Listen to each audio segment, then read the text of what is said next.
Hey, this is Nick Milavoy. And this is Jason Shadrick. And this is the 100 Guitarists podcast, where each episode we talk about one of the guitar players we think you should know. Today, we're talking about one of the greatest voices, both vocally and on his guitar, with one of the most recognizable guitars you could ever know, Willie Nelson. Willie Nelson, straight from Austin, Texas. And as we were thinking about who we could talk to about Willie, one name rose to the top, and that's his old buddy, Ray Benson from Asleep at the Wheel, who has known Willie for years and years and years, made a record with Willie, and he has some amazing insight on Willie's life and guitar style.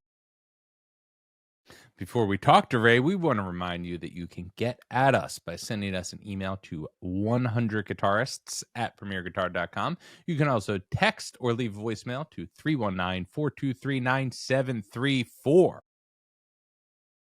Dig it. And today's sponsor is Strings by Mail. And Nick, one thing we all need strings, right? Right. And Strings by Mail features the world's most complete in-stock, ready-to-ship selection of strings. They ship around the world, same-day USA shipping. They have over 130 years of combined guitar experience from their string experts. And get this, they have over 6,000 string options from over 75 manufacturers. Are you a coated string guy or non-coated string guy on like acoustics? No coating. No coating. See, I tend to like the coating once in a while. I could see a world where I got back to it, but there was a period I did use coated strings at one point, but I just don't think I like them. Yeah, I don't know. Guess what? Doesn't matter if you're shopping in Strings by Mail. You can find whatever you need. Strings by Mail features strings, instruments, sheet music, accessories, and software. They have over 16,000 product options. Shop at Strings by Mail, where they are dedicated to helping you, your instrument, reach your fullest potential. Strings by Mail, making the world a better place, one string at a time. Oh, I like that. There we go. I do. All right, so let's get to it. Here's us talking to Ray Benson about the legendary Willie Nelson. All right, today we have a very special guest. We have the one and only Ray Benson from Asleep at the Wheel. Ray, how are you today, man?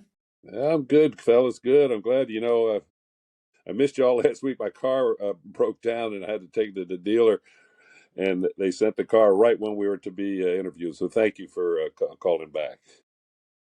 Of course. And we were just talking before that you kind of went through my neighborhood on a Christmas tour with Asleep at the Wheel. But tell us what's going on right now with the band. You all still out there touring it, doing it? Well, yeah, this is a crazy month. We're recording quite a bit of, doing a lot of recording this month. But we are playing a symphony show with the Dallas Winds, they're called. They're an orchestra made up strictly of wind instruments. And we're doing a show. We do these symphony shows, where we have arrangements. So we're doing that. But other than that, we're recording a lot of stuff. We'll be up in Nashville. I'll be here in Austin. And got some great collaborations. So what's like your prep for a symphony show like that? Yeah. Tell me what kind of rehearsal and prep you need to do to go into a show like that. Exactly that. We have to rehearse the thing, the guys, because it's totally integrated, and so you got to know your cues. You got to know your parts. The parts are easiest. The cues that are a little different than our normal show, and that's about it, though. Just and we do songs we never do, because the symphony show has evolved over the last 20 years, and we've got a huge repertoire, and a lot of the stuff we don't do anymore. So I got to remember the words of that sucker. So it's a lot of pull out the deep cuts. Oh God, yeah. It's like, okay. So yeah, we do. Like when the Alamo movie came out years ago, there was another Alamo movie about the Alamo. We did an album of Alamo music, and 2 or 3 of them are in the symphony show. I had no idea. I totally forgot the words. So that's what I've been doing all week. Well, that sounds like a good time. So today we are talking about the guitar playing of Willie Nelson, which you obviously have a long history with. You made records with him, known him for years. When you think of Willie's guitar playing, Ray, what word or description comes to mind? Totally original. He first of all, he got that guitar. It's a Martin with a Baldwin pickup. They don't make them no more. Willie's got about 9 of them. Prismatone pickup. Yeah. Is that what it is? Yeah. Into a Baldwin amp that Shot Jackson put together for him. So first of all, it's the sound. There's nothing, nobody else has that sound. It's an electrified gut string, and the way Willie plays is very hard. He's very hard. He's extremely, he uses his fingers and the pick. As you can see, he wore a hole in the dang thing, and so it's very percussive. Django influenced. He was a huge fan of Django Reinhardt, but mostly it's all Willie. It's he uses a lot of chromatic stuff going. Everybody makes fun of it, but it's brilliant. And I finally got to sign that dang thing. One day we're in the studio. I was going to ask, yeah. Yeah, I said, Willie, what do I have to do to sign this? He said, get a pen. So have you picked a little bit on trigger? Lots, tons.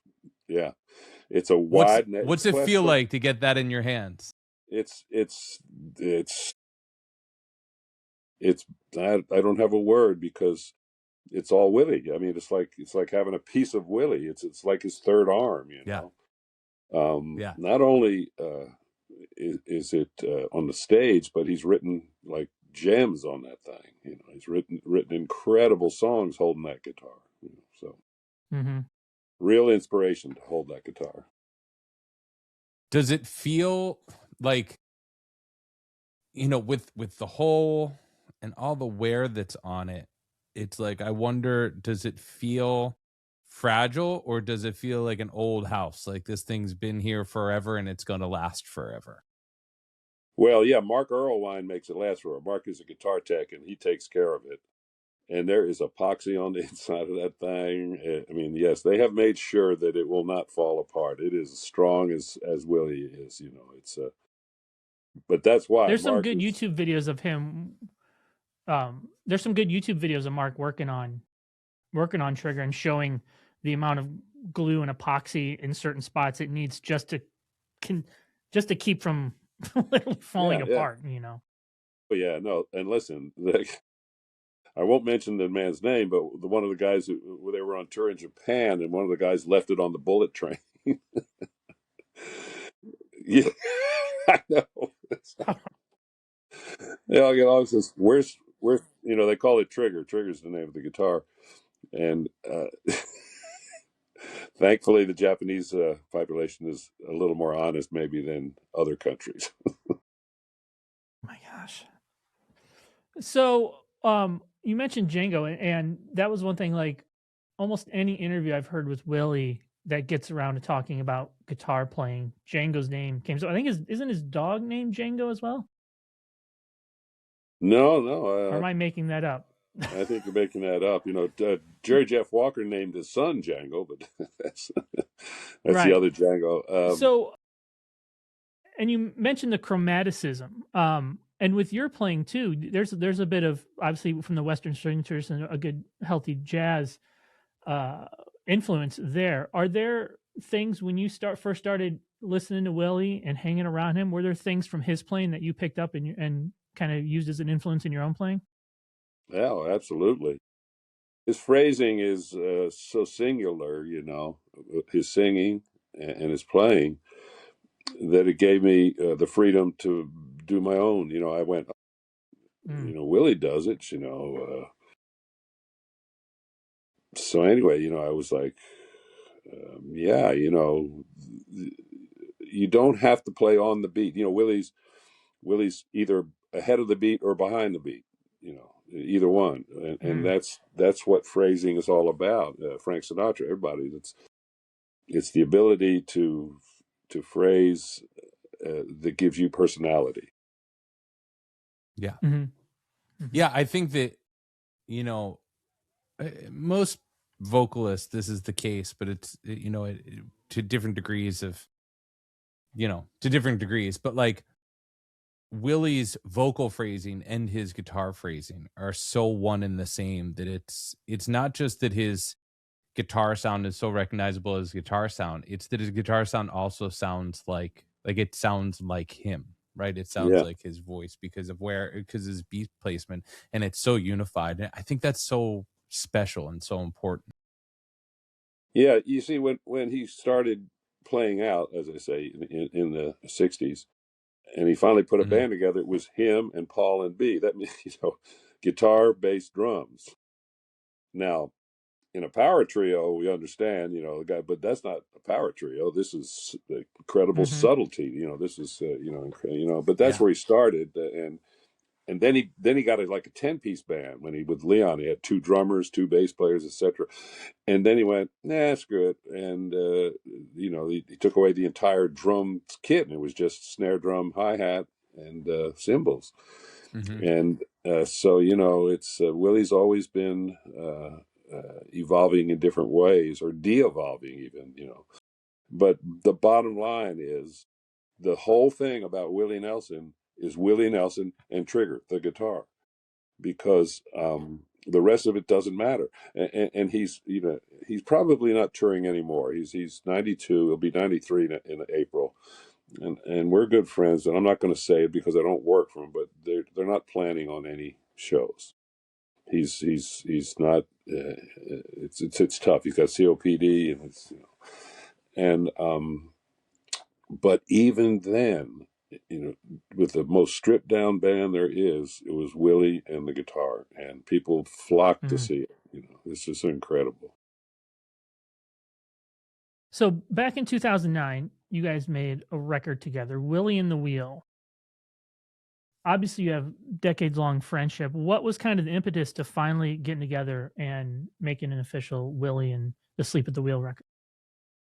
Well, Jerry Wexler, the great producer, Jerry Wexler is, right, Atlantic Records, and produced everybody from Aretha Franklin to to Bob Dylan. He called me up and said, "I've always wanted Willie to do a Western swing album." In 1973, Atlantic Records opened a country division and signed Willie Nelson. He did 2 albums for him, and then he went on to Columbia. So Jerry always wanted to do that. Jerry was, I think, almost 90, 89 years old. And so he called me up. He sent me about 10 Bob Wills records, and says, with WN by these songs, said, these are the songs I want to do. So I did as many. And that's how it was. The impetus was, Jerry called up Willie's manager and said, let's do this. Then we did a tour. We did an Austin City Limits TV show. We did the Letterman show. It was phenomenal. It was phenomenal. And because not only did we do all the Western swing tunes that are on that album, but we did the Willie Nelson show. And Yeah. Asleep at the Wheel is the only other band besides the Willie Nelson band that has been able to tour with Willie and play, Whiskey River, Always on My Mind, et cetera, et cetera. Along with, then we had all the cool old Western swing tunes. Mm-hmm. So on this record, you're credited with arranging a handful of them. When you go to arrange something that not only features your band, and you want that, obviously, that Western swing element to it, but also trying to work Willie into the mix as an arranger, what are some things you're thinking about as trying to feature Willie?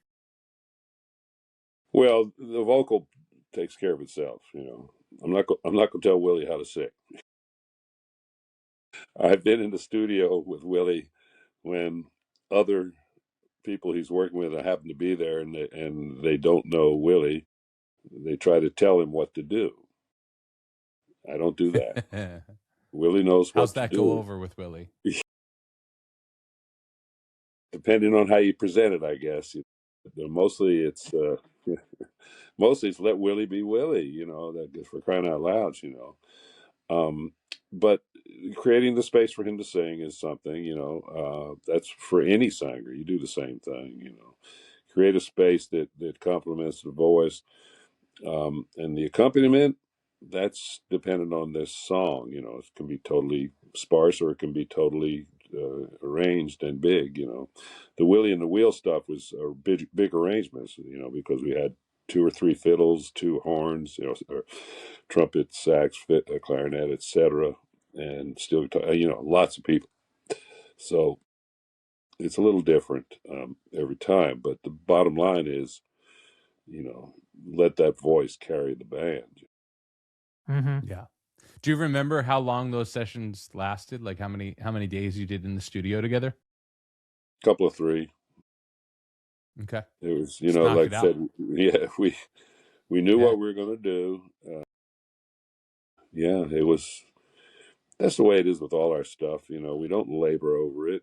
We record it and fix it at best. At best, we have a wonderful studio that I've collected great gear over the years, and I'm very fortunate.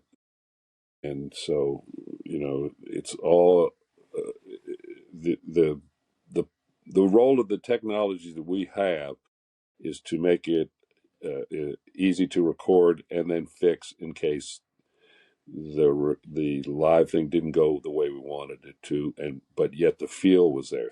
Say the bass player made a mistake.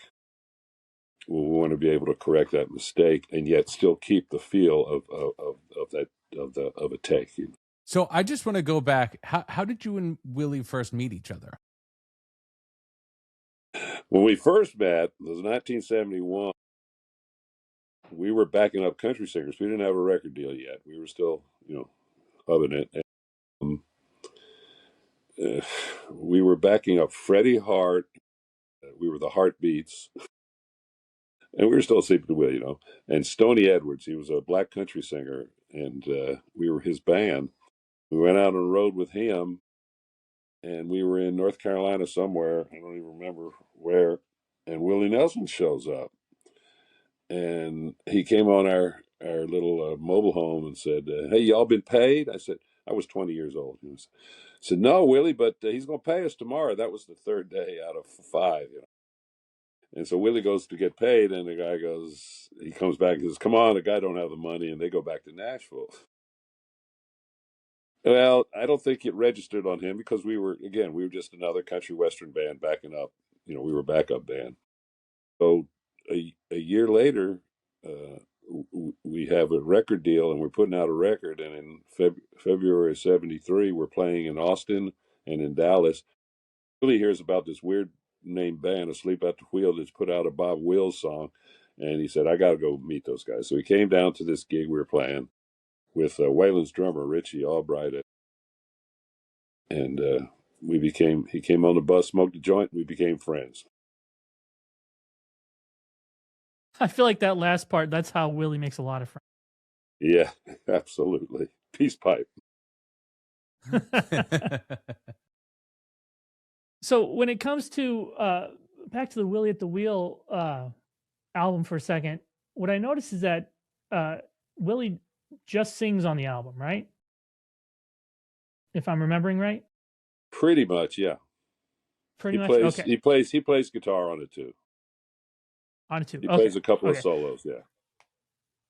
Great, because I was going to ask you, what were recording those solos like? Is it similar to his vocal approach, where you just kind of let him go, or did he feel like after a solo, did he feel like, oh, let me give that another run? Like, what was his spirit when recording solos in the studio? Yeah, you don't punch in; you just let him play. That was a mistake I saw one hit he made. No, just let him play. We'll edit it if we want to. But I usually let him do what he wants. To say, "How'd you like that one? You want to do another one?" Yeah, okay, do another one. I never saw him do more than 3, ever. Mm. So, and he seems to be like, in his guitar playing, like a real true improviser. And I think that kind of follows his phrasing ideology, like an improviser in the fact that he really focuses on creating these melodies. No, there's no There's no rehearsal. There's no, no. The Willie Nelson band never rehearsed once until he cut Always on My Mind, and they went, we better run this thing down before we try to play. No, he was always because Always on My Mind was a studio band. It wasn't his band. That was the Memphis guys, Chips Moman and all those guys. And no, he is strictly of the moment. Yeah, that's so great. And so one of the things with the goal kind of with these episodes is if somebody has literally never heard of Willie Nelson and comes across this podcast and is hearing these interesting stories and experiences, is there a record or a song that we would point people to really kind of be a good starting point for learning about Willie's guitar style? So with Angel that in Flying, mind, yeah. which one? Angel Flying Too Close to the Ground. If you listen to Angel Flying Too Close to the Ground, you'll hear that solo. There's a lick in there that is pure Willie, and that solo I think defines it. There's nothing flashy in it, but there's a little bit of Django, and then just the rest is all Willie. And I think that one does it. Now, the defining licks though are like, what would that be on? Well, that's on there too. It's on Always on My Mind. But Angel Flying Too Close to the Ground, definitely. Whenever, even the last tour he did, where I would sit, we played some shows with him, and I would play guitar for him live, and he would play that lick that just, God, that is so cool, man. And 92 years old, ripping it off there. Yeah, that there's no hesitation in answering that question because I've always just marveled at that guitar solo. Yeah. What about you, Nick? For me, I'm thinking like the records that I go to the most are Red-Headed Stranger and Teatro. Teatro's good. For his guitar playing. I mean, Always on My Mind is special. Stardust is special. Like there's so much stuff, but probably those two are, when I think about his guitar playing and his guitar sound, for me, that's where I go. How about you? Definitely Stardust. Yeah. You have turned me on to Teatro. I was probably late. I'd heard it, but after we started talking about doing this, I went back and listened to it again. But to me, Stardust, being basically a straight up jazz record. I mean, jazz tunes. And that's interesting how you said that, Ray, how he started and it was just a trio and not a power trio. And it's like, I wonder if for him, there's some influence in just the jazz trios he liked listening to, and he wanted it very,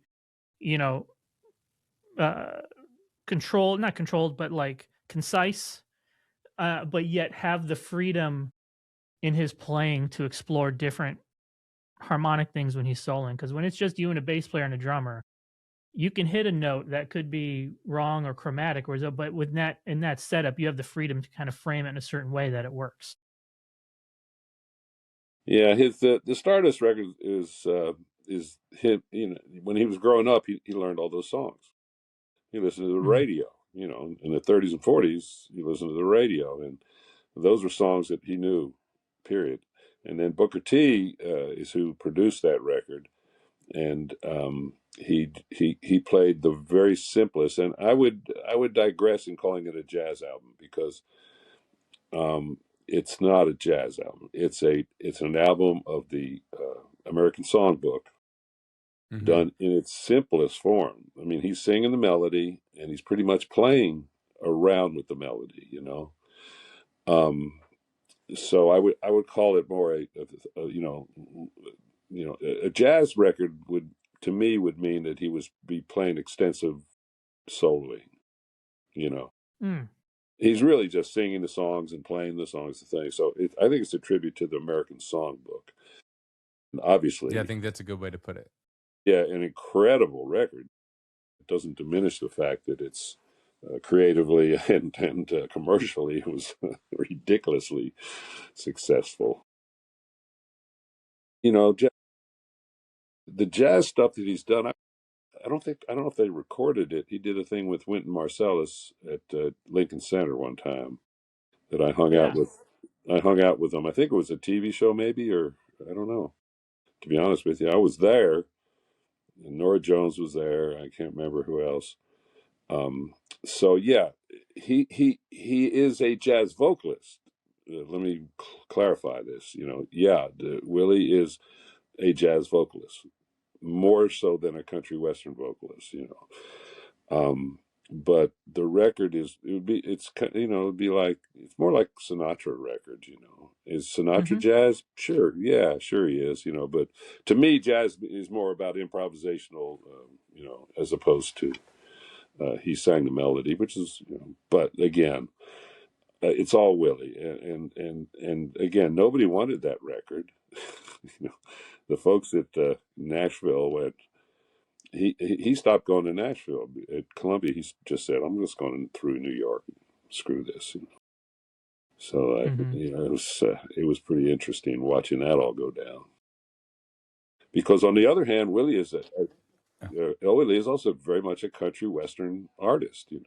In one hand, you listen to different records, and there's a country music. It's very individualistic, and it sounds like nobody but Willie, but it's country music. And then on the other side, he can and does do way more. Yeah, something, a different sort of angle there is like, and totally related to the Willie and the Wheel record is like going way back. There's that video. There's some videos of Willie singing with the Texas Troubadours, right? And there's one where they do My Window Faces the South. Yeah. And those guys, I mean, it's that's not a jazz vocal tune, but Willie's singing it like Sinatra. He's so far behind the beat. Yeah. And those guys are like totally cooking. And Leon Rhodes just sounds amazing on guitar. And they're ripping so fast. It's just the fastest swinging stuff. And it's like Willie makes that into, I mean, it feels like jazz vocal, right? Like his phrasing is not country western. No, the Troubadours, I would go see. They were our heroes. Leon, Buddy Charlton, and Buddy Ammons, and Jack Maletti, and all the guys. And I would go see them in the early '70s, late '60s, and they would do 4 sets, and the opening set would be them. They would do the radio, and then they would blow their tops off. They would play Red Top. They would play all kinds of jazz, beautiful stuff. Ernest would come on, and they would do straight ahead Texas Troubadour and Ernest Tubb. And then the third set was just the Troubadours. And then the fourth set was with Ernest. And yes, and that clip you're talking about is that one. And then at one point he was married to Shirley Colley, and they did 2 cuts on a record. They did Columbus Stockade Blues and Roly Poly. I think it was on United Artists. I could be wrong. And the same thing. That is jazz. It's 4/4. The band is blowing, and he's playing, like you say. He's singing behind the beat, and just phrasing his ass off. And Nashville didn't know what to do with him. They were like, "Oh my God! Well, this guy wrote Crazy for Patsy Cline, Hello Waltz for Farron Young, and he's singing jazz. What are we going to do with him?" And that's where he's just swinging. Yeah. Oh God. Yeah. Shirley Colley was a great bass player. She was a yodeler and a bass player, and they would just do a duo. It was him and her, and she was gorgeous. And he said, the audience just loved her, and she slapped the bass too. And he said, I'd be singing my depressing songs about breakups and everything. And here was this gorgeous girl slapping the bass and just wailing. And he said, I was always second fiddle there. Going on to his guitar playing, and it seems like he's developed a style that he has, like, how do I explain it? When he said it's very jazz influenced, which it is, but it's like there are these licks that he plays that are so aligned with the vocal. I'm just curious as to how, have you ever spoken with him about that, about phrasing, about guitar playing, and what maybe his views on that connection is? No, he never really. We never analyzed each other to that extent. I'll tell you something. Johnny Gimbel told me something. The great fiddler Johnny Gimbel, and Johnny played with Willie. For a long time in his career, and he said Bob Wills said something to a new guy in the band who said something like, "Well, Bob, what should I play?" He said, "Well, play everything you know. When I point at you to play a solo, play everything you know." And then he sort of paused and went, "But if you like, you can play the melody." and and that, I think, I've lived that. I mean, that to me, that was the greatest piece of advice I ever got. Um, I'm gonna play everything I know, but the melody is also fine in the middle of all that. So don't be afraid to play simply, and don't be afraid to Best thing play you can play. everything you know. Well, Ray, thank you so much for spending some time today and talking to us great. about Willie. Tell us what the Wheel's doing. I see you got some dates this summer coming up. You even got a date at Red Rocks with the Abbott Brothers. Oh, the Avett Brothers, yeah. Yes. That's going to be great. I love that venue. This month I'm recording, and it's funny you should ask, but yeah, I'm doing a jazz album, and I'm doing a Sinatra-like album with a big band, with a 10-piece horn band. I'm doing a duet album with my cousin, who is a New York jazz piano player named Mark Copeland. He's not well known, but he's well respected, and he and I grew up together and have been saying, "Hey man, cousin," we were close, and he went on to his career, and he's had a band with John Abercrombie, and he's played with Paul Motion, and I mean he's a top of the line New York jazz piano player. So I had this record of Bill Evans and Tony Bennett that is a great record. It's from the 60s, and I said, let's paraphrase this. So we're going to do that, and then I've got one I just finished before our talk, going over the arrangements I'm doing in the American Songbook, "Fly Me to the Moon," it's Chicago, or "My Kind of Town," and all those songs, and doing that. And then on the other side of the coin, "Asleep at the Wheel," we were doing collaborations. I just doing one with George Strait, doing one with Vince Gill, doing one with Molly Tuttle and Ketch with the Old Crow Medicine Show, doing one with Charlie Crockett, bunch of people. So I'll be in Nashville for 3 days doing some sessions. So we're busy as can be, and then we'll come back here to our studio, and work, and then in the summer we'll be on the road. Yeah, we're doing that thing with the Avets, who are my favorite guy. We just played with them in Florida. They are such a unique, incredible bunch of guys, a bunch of musicians, and of course the songwriter. The brothers together are, this got that incredible brother harmonies that are just unbelievable. But yeah, we'll also, what else are we doing? Oh gosh, I don't know. Mostly just hitting the same old road, I guess. Well, Ray, it's good to hear that you're taking some time off and resting. It sounds like, well deserved.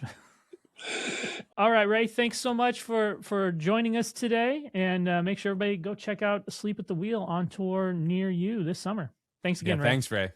Thank you guys for a fun time. Okay, so thank you to Ray for coming on and talking to us about Willie. Man.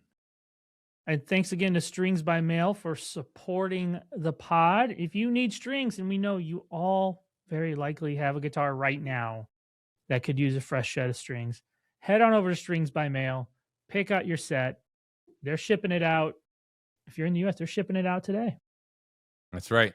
And don't forget to drop us a line. That's 100guitarists at premierguitar.com. And the number is 319-423-9734. We love to get your voicemails. And while you're at it, give this podcast a little thumbs up, a rate, review, wherever. If you're on YouTube, drop a comment, subscribe to the channel. If you're listening, please make sure you subscribe to the podcast and review us while you're there. All right. We'll see you next time. See you next time.